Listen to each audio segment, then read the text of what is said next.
쉽게 붓고 피로함을 많이 느끼는 다리, 혹시 가볍게 여기지는 않으신가요? 심해지면 미관상 문제뿐만 아니라 심각한 불편함을 느낄 수 있는 질환, 바로 하지정맥류입니다.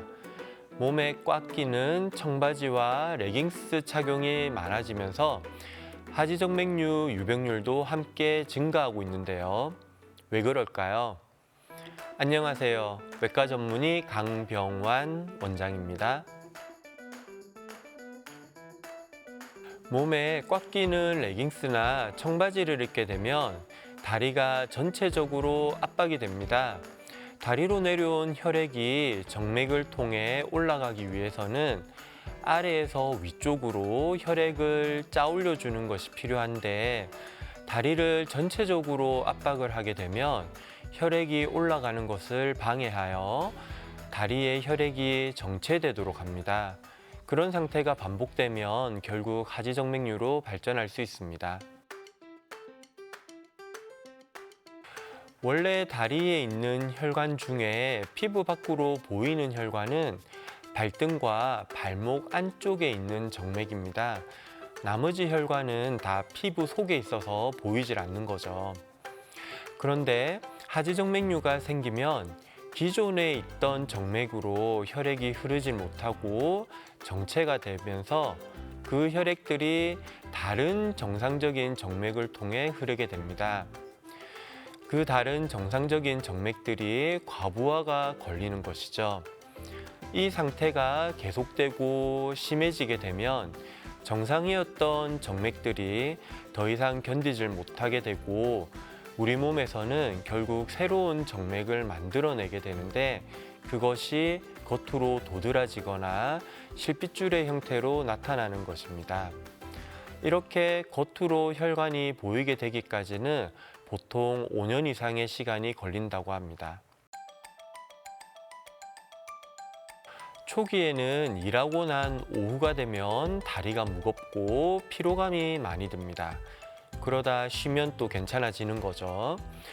하지만 병이 진행을 하게 되면 쉬어도 회복되질 않고 하루 종일 다리가 무겁고 저린 느낌, 종아리가 터질 듯한 통증이 생기게 됩니다. 자다가 기지개 켤 때 쥐가 나는 것도 하지정맥류의 증상 중 하나인데, 주로 정맥이 고장나기 시작할 때 쥐가 많이 나다가 어느 정도 익숙해지면 쥐가 안 나게 되고, 이후에 병이 또 진행을 하게 되면 쥐가 또 잘 나게 됩니다. 병의 진행이 심해지면 다리의 부종이 없어지지 않고 피부가 습진처럼 가렵고 색깔이 변하기도 합니다. 심한 경우 피부 궤양이 생기기도 합니다. 하지정맥류는 피부 밖으로 혈관이 보이는 것만으로는 진단을 하지는 않습니다. 보이는 혈관이 있어도 하지정맥류가 아닌 경우도 가끔 있습니다. 중요한 것은 보인다 안 보인다가 아니라 정맥의 기능이 중요합니다. 정맥 기능을 확인하는 검사는 혈관 초음파 검사입니다. 혈관 초음파 검사를 하면 정맥 속에서 정상적으로 혈액이 흘러가는지, 정맥이 고장이 나서 혈액이 거꾸로 흐르는지를 알 수가 있습니다. 혈액이 역류하는 정도에 따라 치료의 방향이 결정됩니다.